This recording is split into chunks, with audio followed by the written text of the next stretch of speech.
In the chronicles of humanity, few narratives resonate with the same drama and profound significance as that of a city that, for over 1,000 years, served as the capital of an empire. A city that stood as the bridge between two worlds, East and West, a bastion of civilization and faith. But at a decisive moment in history, this magnificent metropolis would become the stage for an epic confrontation, a siege that would define not just the fate of a city, but that of entire continents. Prepare to witness the unthinkable, the agony and the last breath of an empire that was once Rome, through the gripping story of the Fall of Constantinople. In the year 1453, the city of Constantinople stood as a beacon from a bygone era, an anomaly in a vast and rapidly transforming continent. Once the glorious capital of the Eastern Roman Empire, the Byzantine Empire, it represented the last stronghold of an imperial lineage stretching back over 1,000 years, directly linked to the Caesars of Rome. Situated on a triangular peninsula of unmatched beauty and strategic importance, with its formidable walls and its prime location between two continents and two seas, the Byzantine Empire, once vast and powerful, had shrunk to little more than the city of Constantinople and a few scattered possessions. Founded by Turkic tribes, the Ottoman Empire had grown exponentially through a series of military conquests, absorbing vast territories in Asia Minor, the Balkans, and the Middle East. From an early age, Mehmed had demonstrated sharp intelligence, vast erudition, and an almost obsessive ambition. He spoke several languages, studied history, geography, and crucially, military tactics. Unlike his predecessors, who had besieged Constantinople and failed, Mehmed saw the conquest of the city not just as a strategic goal, but as a personal destiny and a divine obligation. He had a clear vision of a new glorious capital for his empire, and knew that as long as Constantinople remained unconquered, his control over the Bosphorus and Dardanelles Straits would never be complete, and Europe would always have a foothold in the east. The rumors of Ottoman movements, the distant sound of constructions, the sight of the new fortress on the Bosphorus, all were clear omens. The ancient city, with its legends and its history, was about to face its ultimate challenge. A siege that would not only be a battle for territory, but a clash of civilizations. The light of Byzantium, though faint, still shone, but it was about to be tested by the darkness of an unprecedented storm, a turning point in world history. Its sultans were astute and ambitious military leaders, commanding a disciplined and motivated army, including the feared and highly efficient Janissary elite troops. His first decisive step was the construction of an imposing fortress, Rumeli Hisari, on the European side of the Bosphorus, directly opposite the already existing Ottoman fortress on the Asian side. Completed in record time, this new fortress gave Mehmed complete control over the Bosphorus passage, strangling the city's supply lines and preventing any naval aid from the Black Sea. The sight of Venetian and Genoese ships being forced to pay tolls or be sunk by the new Ottoman guns was a clear sign of what was to come. The Ghazi ideology, the holy war for the expansion of Islam, fueled their relentless march. Constantinople, with its strategic location, its symbolism as an ancient Roman capital, and its status as the Christian Golden City, was the ultimate prize, the supreme objective that would seal Ottoman dominance over the region and consolidate their empire. Centuries of wars with neighbors, the devastations of the Black Death, and perhaps most corrosively of all, the betrayal of the Fourth Crusade in 1204, which saw the city sacked by Latin Crusaders, had undermined its strength and prestige. The population had drastically dwindled. The once thriving streets were silenced in many areas, and imperial grandeur was, in large part, a nostalgic memory. The city, though still proud, was isolated, impoverished, and desperately vulnerable. The city was a coveted jewel, a point of convergence for civilizations, and a bastion of Christian faith in the East. Constantinople, founded by Constantine the Great in the 4th century, had withstood countless sieges throughout the centuries. Its legendary Theodosian walls, a marvel of military engineering, with their double walls, deep moats, and imposing towers, were considered impenetrable. Within them, the city housed architectural wonders like the Hagia Sophia Basilica, a testament to Byzantine grandeur, and its streets vibrated with a culture that was a complex fusion of Roman heritage, Greek influence, and Eastern mysticism. With a population that once exceeded 500,000 people at its peak, Constantinople was a center of trade diplomacy and learning, a beacon of sophistication in a Western Europe that was still emerging from its own age of obscurity. However, by the 15th century, the light of this beacon had considerably dimmed. While Byzantium's star waned, a new and formidable power was rapidly ascending in Anatolia, the Ottoman Empire. On the Ottoman throne in 1453 sat a young sultan of just 21 years, Mehmed II. Mehmed II's preparations for the siege were of unprecedented scale and meticulousness. His empire was in ruins, his coffers empty, and his population dwindling. The walls were inspected and repaired where possible, defenses reinforced with timber and barricades. Citizens, monks, and mercenaries, about 7,000 to 10,000 defenders in total, a negligible number compared to the Ottoman army, were organized to guard kilometers of walls. The chain of the Golden Horn, a colossal iron chain that prevented ships from entering the Golden Horn Bay, was extended, protecting the city's maritime flank. The atmosphere in Constantinople was one of apprehension, but also of a grim determination. They knew they were alone, fighting not just for their city, but for the very inheritance of 1,000 years. Despite desperate pleas for aid to Western Europe, political and religious rivalries meant that little substantial assistance would be sent. Some Genoese and Venetian ships, along with a few courageous volunteers, such as the brave Giovanni Giustiniani Longo, a Genoese mercenary of great military skill, arrived with their men to reinforce the defense.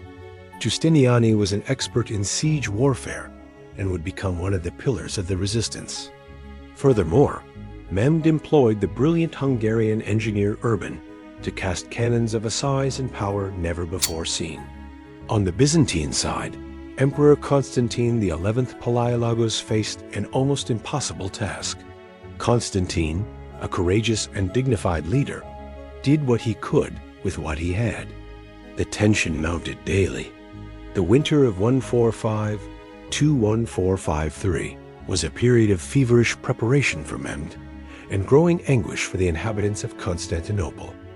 As spring of 1453 arrived, the vast Ottoman forces began their relentless advance towards Constantinople. The sheer scale of Mehmed's army was a sight to behold, a tide of humanity that enveloped the ancient city.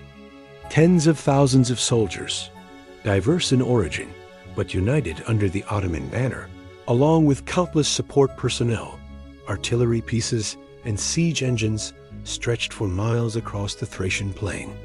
Led by Emperor Constantine XI and the masterful Genoese mercenary Giovanni Giustiniani Longo, they fought with desperate courage. Unable to breach it directly, Sultan Mehmed conceived a brilliant, almost unbelievable plan. Ottoman drums, trumpets, and battle cries reverberated constantly, designed to break the defenders' spirits and exhaust them with perpetual noise. Mehmed sent envoys to demand surrender, offering safe passage in exchange for the city. His tactical brilliance and the fighting prowess of his men were crucial in holding the most vulnerable sections of the land walls. He led countless sallies, organized repairs, and provided a desperately needed professional military presence. His leadership inspired the Byzantines, forming a formidable core of resistance against the overwhelming Ottoman numbers. Yet, as the siege dragged on, the toll on his men, and indeed on all the defenders, was immense. Casualties mounted, fatigue set in, and the dwindling supplies within the city began to take their toll. Constantine, however, refused, stating that while he would cede territory and wealth, he would never surrender the city itself. Food became scarce, morale wavered, and the constant fear of the impending final assault hung heavy in the air. Priests led desperate processions through the streets. Relics were paraded, and prayers were offered to a god whose aid seemed increasingly distant. The once vibrant city was now a ghost of its former self, its remaining inhabitants huddled in fear, listening to the incessant thud of cannon fire and the distant cries of the besieging army. They knew their time was running out. Sultan Mehmed, having meticulously weakened the city and exhausted its defenders, was preparing for the ultimate final blow, an all-out assault that would either deliver him his cherished prize or break his empire's ambition. The fate of an ancient civilization hung by the thinnest of threads. This defiance, though valiant, only hardened Mehmed's resolve.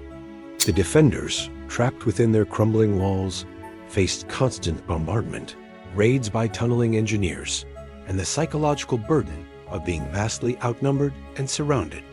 He ordered the construction of a massive wooden slipway, greased with animal fat, across a hill behind Galata, a neutral Genoese colony. On April 22nd, in a feat of engineering and sheer will, dozens of Ottoman warships were literally dragged overland for miles, bypassing the chain and launched into the Golden Horn. This shocking move gave the Ottomans a crucial naval presence within the city's harbor, threatening its weaker sea walls and further demoralizing the defenders.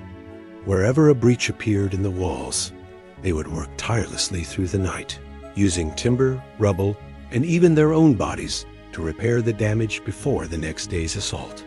Ottoman forces launched continuous infantry assaults, attempting to storm the breaches created by their cannons. These attacks often saw desperate hand-to-hand combat, with defenders repelling wave after wave of attackers. One particularly significant event occurred on April 18th, when a small Venetian convoy, carrying vital supplies, managed to break through the Ottoman naval blockade, bringing a momentary surge of hope to the besieged city. This feat demonstrated that the Ottoman siege was not impenetrable, but such victories were few and far between. The constant labor, often under enemy fire, pushed them to their limits, yet their determination remained unbroken. They knew that if the walls fell, so too would their city and their civilization. The ground trembled under their march, and the air filled with the clamor of a war machine, unlike any seen before. When they finally took up positions around the land walls, Constantinople, for the first time in its long history, was truly and completely surrounded. The siege officially began on April 6, 1453. The initial assaults were multi-pronged, designed to test the defenses and overwhelm the relatively small number of defenders. Ottoman ships, numbering well over 100, swiftly moved to blockade the city by sea, effectively cutting off any remaining naval supply lines. However, the true terror came from the land-based artillery. Mehmed's giant cannons, particularly the monstrous basilisk, began their incessant bombardment. The thunderous roar of these cannons echoed across the city, shaking its very foundations. Each stone ball, weighing hundreds of kilograms, struck the ancient Theodosian walls with devastating force, slowly, methodically, grinding them down. The defenders, though courageous, watched in horror as sections of their legendary fortifications began to crumble, exposing them to the relentless Ottoman onslaught. Despite the initial shock and awe of the Ottoman artillery, the defenders of Constantinople demonstrated incredible resilience. One of the most audacious maneuvers of the siege occurred when the Ottoman fleet faced a significant challenge. The great chain stretched across the Golden Horn, which protected the city's harbor. The psychological warfare was as relentless as the physical assaults. Throughout the siege, there were numerous fierce skirmishes and pitched battles. The Genoese contingent, under Giustiniani, played an outsized role in the defense. As the weeks turned into a month, the despair inside Constantinople deepened. After weeks of relentless bombardment and fierce skirmishes, Sultan Mehmed II knew the time was ripe for the final, decisive assault. The Ottoman cannons had created several breaches in the formidable Theodosian walls, and the Byzantine defenders, though still defiant, were exhausted and stretched thin. The air was filled with the deafening sound of Ottoman trumpets, drums, and battle cries, a terrifying cacophony designed to instill fear and signal the apocalypse for the besieged. Waves of Ottoman irregulars and better-trained provincial troops were hurled against the weakened walls. Their sheer numbers meant to exhaust the defenders before the elite janissaries were unleashed. Exploiting this tiny breach, a handful of attackers slipped inside the outer wall. Emperor Constantine XI, refusing to flee or surrender, reportedly cast off his imperial regalia and led a charge into the advancing Ottoman ranks, fighting as a common soldier until he fell unidentifiable among the dead. For many, it represented a catastrophic loss for Christendom and fueled fears of further Ottoman expansion into Europe. However, the consequences were far-reaching and unintended for the victors. The blocking of traditional overland trade routes to the east by the Ottomans spurred European powers, particularly Portugal and Spain, to seek new maritime routes to Asia.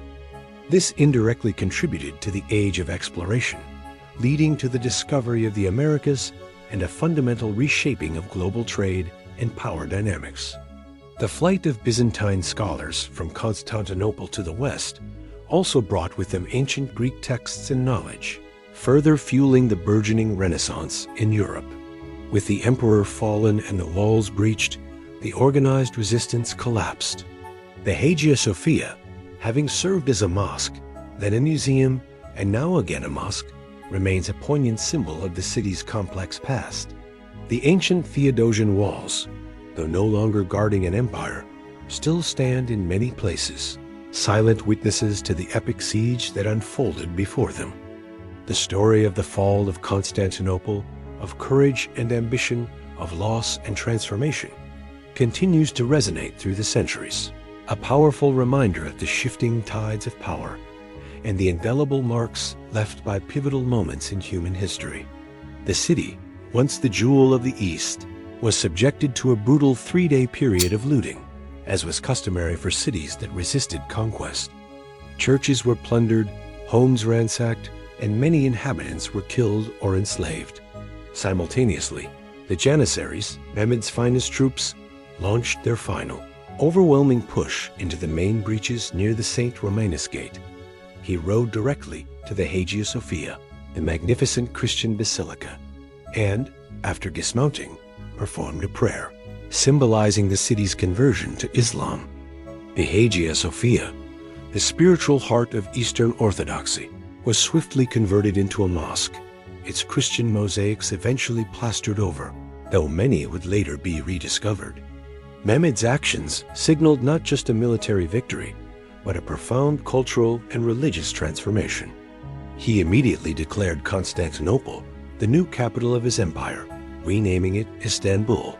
His vision was to rebuild it into a grand imperial city, a true rival to Rome, a new center of power and culture for the Islamic world.